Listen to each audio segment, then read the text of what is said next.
Hi everyone, this is Shantae, aka Shantizi. Welcome to my analysis on Saturday, May 30th, 2020. It's been one hell of a week, one hell of a day, but we here, we survived. Most of us survived. We all survived. So praise to the God. I am another round of my red wine. Barefoot red wine is the best. Thanks to my mom for buying this wine for me as I take a sip. And now, look as glamorous as I did yesterday. That was something I was trying on, but here we are. So let's get to this real quick. So the coronavirus, we are at 1.8 million cases. It's a spike. And 105 deaths in the country. He almost got most deaths so far. We're neck and neck with Spain's record. And 40 million people unemployed. We see what the unemployment rate is by this Thursday coming, but this is where we are. And there's no mass testing strategy within a nation. But we have a lot of riots and, well, I can't say riots. I like to say protests break out. But I'm going to get to the protests in a minute. But in the meantime, I'm going to get to Cuomo's response to the coronavirus. So hospitalizations and intubations and new cases coming to the hospital are down. He also mentioned about the reopening process. And there are 5 regions upstate New York that are ready to be reopened for phase 2. If you don't know what phase 2 is the professional offices and the barbershops and hair salons, but not nail salons.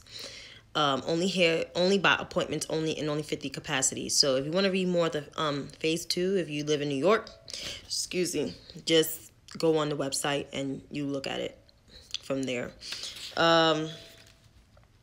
In terms of reopening, we have to reopen smartly. It's not acting on opinions. It's acting on the data and the science. And the science shows that New York City is the last city to reopen, and reopening on June 8th, and reopening at phase 1. Phase 1 is construction and manufacturing jobs for those who have those kind of jobs. They can go back to work, but they have to wear a mask, social distance, whatever one works first. In addition to what he is saying, they're focusing on the zip codes that have the most hotspots. So some of these zip codes I know, some of these zip codes I lived in before I moved back to Manhattan. So I lived in the Bronx for 5.5 years, 5 years and 4 months exactly. So I lived in 10457. Which is around the Tremont area. Queens, yes, Queens for sure, Chantel. Queens, which is 11427. I think that's the Jacksonville area. No, because Queens have 2 major airports, so a lot of the COVID cases came from Europe, which the first U.S. city to they come to is New York, because New York has 2 major airports. It's the global hub, travel hub of the country, of the world, of a U.S. country. So that's the first big major travel hub. And then, of course, it's 11212. Yep, it is, Chantel. And then it's also Brooklyn areas, mostly Flatbush and Crown Heights, and some of the Morrisania area, and the Bronx. Oh, wow. Congratulations. Hope to see you soon, Chantel, when all this shit is over. And 10452, which I know that area, that's High Bridge. That's coming across the bridge. That's by the 4 train in the Bronx. And 10467 and 10469 and 10468. I worked up there, so I know that area. It's only like 2 hospitals, Montefiore and Jacoby, that's up there. So they are going to put new testing sites, major testing sites there. So hopefully people do get access to testing. I know my goddaughter lives uptown area. So, and they also they're going to distribute more PPE and more hand sanitizer to the NYCHA houses in those outer boroughs. So that's where it is. And he acknowledged all of that. And also he signed an order that families that lost people to COVID, frontline workers, will be getting death benefits. So that's a good thing. That's a great thing. But he acknowledged the protesters and acknowledged what's going on. Also the police brutality he did acknowledge. And Attorney General Tish James, almost messing up her name because it's Saturday, will be taking, she will be looking into the video and maybe pressing charges on those who started fires of the police precinct and the police who assaulted a protester. Because you guys saw the video. I saw the video too. More of his briefings you can check online. His briefings are like less than an hour, which is good, and it's straight to the point, which I love. Now let's talk about race in America. That's going to be a topic until like all of this is over. So you know the protests have expanded in different cities. It's courses in Minneapolis, the Twin Cities in Minneapolis, which is St. Paul and Minneapolis. I mean in Minnesota, which is Minneapolis and St. Paul. You also have Denver, Colorado. You have Atlanta, Georgia, Miami, Orlando, Raleigh, North Carolina, Philadelphia, Baltimore, Nashville, Tennessee, Chicago, of course, New York City, especially the three boroughs, Jackson Heights, Queens, Flatbush Avenue in Brooklyn. The Flatbush area in Brooklyn, the downtown area in Brooklyn. I'm not sure about Bed-Stuy, and of course, my home neighborhood in Harlem, my birth area. That's where, in two areas in Harlem, on 116th Street, where I'm from, and on 125th Street on 7th Avenue, a.k.a. for the New Yorkers, they call Adam Clayton Powell Boulevard. It's 7th Avenue. And that's where, the protesters are, and they're mostly peaceful. But you got some people with ulterior motives that Joy Reid had reported today. And you got some that are there to be arsonists. And it's more so the non-black people. Arsonists want to burn stores. I mean, are we really in 1991? Are we really in 1968? Because the last time I checked, burning shit down, even though I am not for looting, because burning shit down is not looting. Burning shit down is you being a jackass. Like you want to see shit burn. Because if you want to talk about burning in Harlem and burning in the Bronx, I'm not part of that generation. I was born in between that generation being over where the drug era was at its highest. But my parents were children during the assassination of Martin Luther King. My parents were in their teens.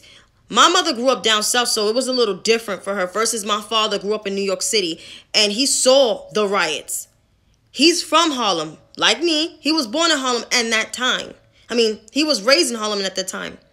And he saw how beautiful brownstones were burning, but did not know behind closed doors that politicians were ready to gentrify the neighborhood. So this is almost like gentrification 2.0. I am for peaceful protests. I am not a protester because I am not a people person, but I am for people protests. But however, if you're going to protest, be there to protest racial inequality and justice for everyone. Not coming to burn shit up. Okay? Looting. This country is built on looting. I'm not really for people stealing shit because I'm not that kind of motherfucker. But I'm just saying is, that has nothing to do with burning shit down. So if you're going to be there to protest, be there to protest. If you're going to there to cause records, then stay the fuck away. Just stay the fuck away. Cops, I am not for people violence, but if you're going to scream at a cop, I'd rather you verbally express yourself to a cop than throwing shit. But doesn't mean they get to tear gas and pepper spray people either. Because an assemblywoman from Brooklyn was pepper sprayed in her face. And she took the badge number of the person, so that person mostly look like going to lose their job and probably going to be tried with something. Who knows? But we got a great AG in New York who worked for the city before she started working for the state.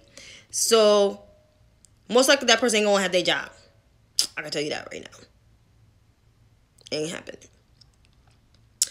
But when I saw the press conference this morning in Minneapolis, the governor, I was a little sketchy. I ain't gonna lie. I was a little sketchy of the governor, of that state, because I was not sure if he meant what he said and gonna do what he do. But they alleged outside forces for domestic and possible foreign infiltrated the state, which is true. Because it's no way that the protesters in the daytime in Minneapolis and even in St. Paul, they were very peaceful, and it was a diverse coalition. It was not just only black people. There was white people, there was Hispanics, there was Asians, there was other people from different ethnic and nationalities that were coming together to, stop the racial inequality and the hurt of, police brutality. Try to end that shit. So in the daytime, it was peaceful. But when you get at night, you got some that dress in all black. You got some sites talking about, we're going to get our loot on. So we know that's not black people that's not looting. It's mostly white people that are looting. White men in particular that are looting. So therefore, I'm going to get to them damn conservatives in a minute. But for people saying that the protesters are looting, that's bullshit. Because they're not looting. They're actually protesting peace. We want justice, we want peace, and we want to end police brutality. I want this shit to end from a long time ago. I grew up in the era where, drugs was ending, but gentrification was happening. Did not know. And then, of course, police brutality of Amadou Diallo. I remember the Amadou Diallo case because his mother was an immigrant from Africa. And, her son wanted to get an education. Really wanted to get a great education. He only was pulling out his motherfucking wallet. That's all he was doing. That's all he was doing. And it's so sad because this is the society that we're living in. And imagine if I have kids around this time. I will have to seriously talk to them. I don't even want to shield my kids because thank God I didn't have parents that shield me. I had them to protect me, but not shield me from the truth. So this is where we are in our society.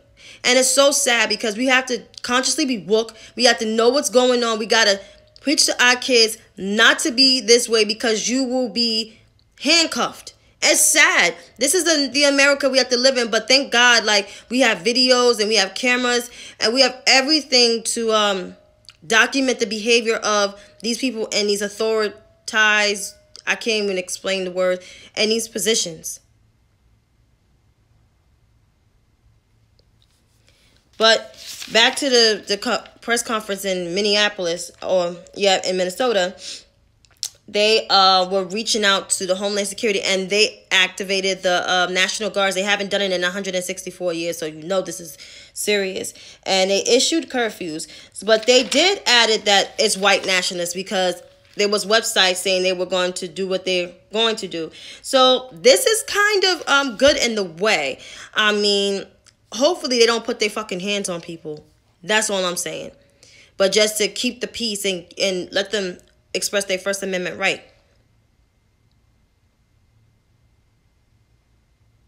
Oh, yeah. Thank God there's no reports on looting in New York City because they learned their lesson from the 60s and the crack era and all that jazz. But, yeah. So, homeboy was arrested yesterday. I can't say homeboy. The cop was arrested yesterday. Now the other three people that were in the video, the other three cops, they need to be arrested because one has a history of doing the same shit that he did. And, and they did nothing to intervene and tell their colleague to stop. So that's where we are in race in America. But I want to draw your attention to these Republicans. So, their whole thing is looting and their self-deflection. Of course, Donald Trump waited late to say, my thoughts and prayers and bullshit. But it's like, he's not saying anything to condone the cops' behavior. Are we surprised at Trump's behavior and Trump's beholding relationship to the cops? 3 years ago, I believe, he gave a speech on Long Island to cops there and to cops around the world saying, you can use your excessive force. He gave them the green light. So the fact that he gave them the green light to use their excessive force, I'm not surprised that he's going to be peaceful in this moment, that he's going to acknowledge the protesters. I mean, yesterday he sent out a tweet, and his tweet was reprimanded that if you're looting, we're going to shoot you. That kind of reminds me of like the Richard Nixon. Richard Nixon didn't say shooting people or looting, you saying shooting, but he had that mentality because his presidential campaign was based on fear, just like Donald Trump. If you read history, Donald Trump is the closest to being Nixonian and almost being like Andrew Johnson. But the difference is Richard Nixon was really not a bad guy. He was just a crook, and he was a guy that played on people's fears. Like, seriously, played on people's fears. And Donald Trump is also equivalent to George Wallace, of course, and Bull Connor back in the 50s and 60s. So I'm not surprised that this administration is not a friend to black people or racial inequality. And Barr is not going to do anything, which is the attorney general. He's not going to do nothing. He's a political hack. He's beholden to Donald Trump. He's acting like Donald Trump's personal lawyer, almost like his Roy Cohn. I mean, come on, folks. Let's be real. Let's stop expecting so much from this administration because, honestly, to tell you the truth, this administration is a piece of crap. I mean, these 3 years feels like 8 years.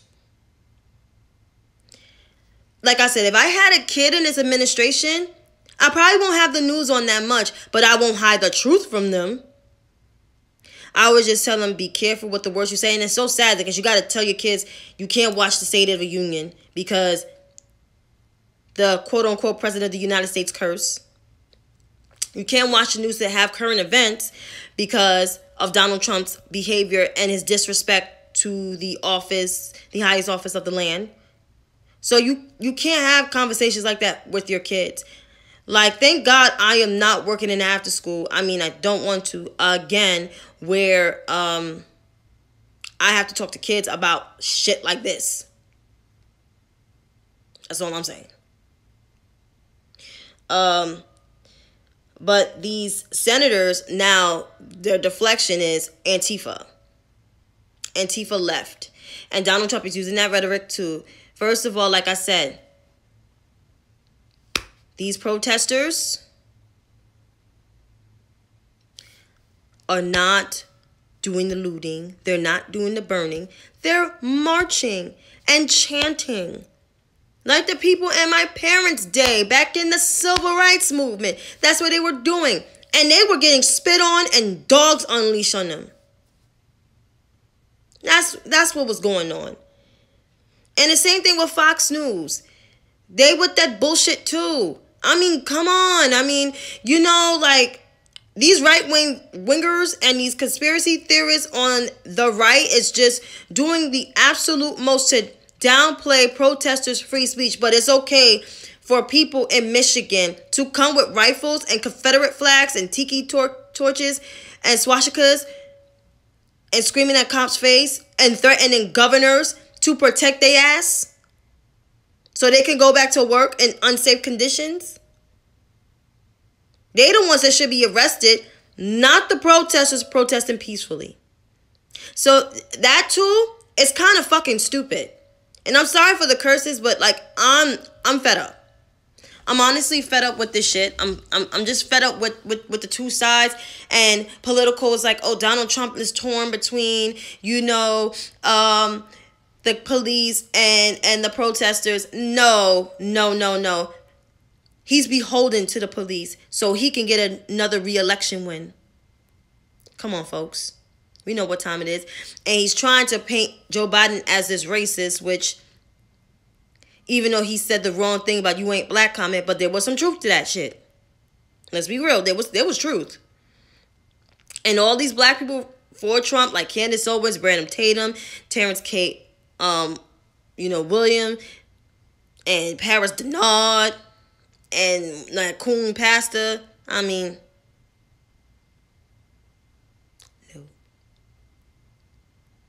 Donald Trump was never a friend to black people.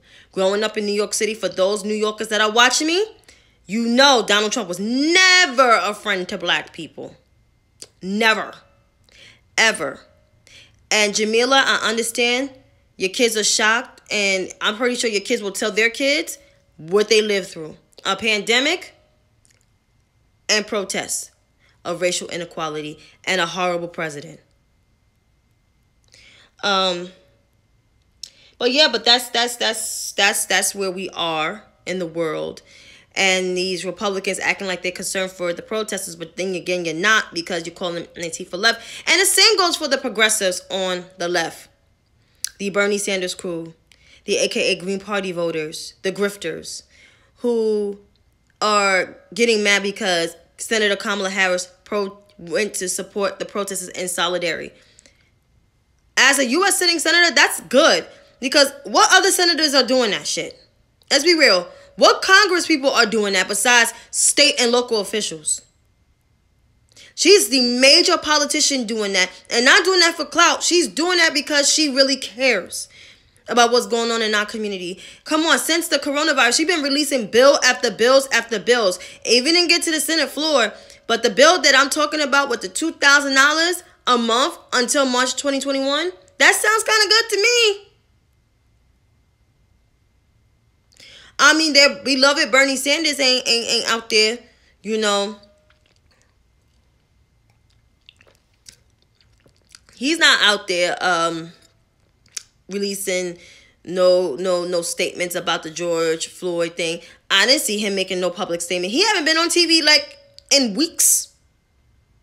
But y'all want to get on Kamala Harris? Yeah, all right.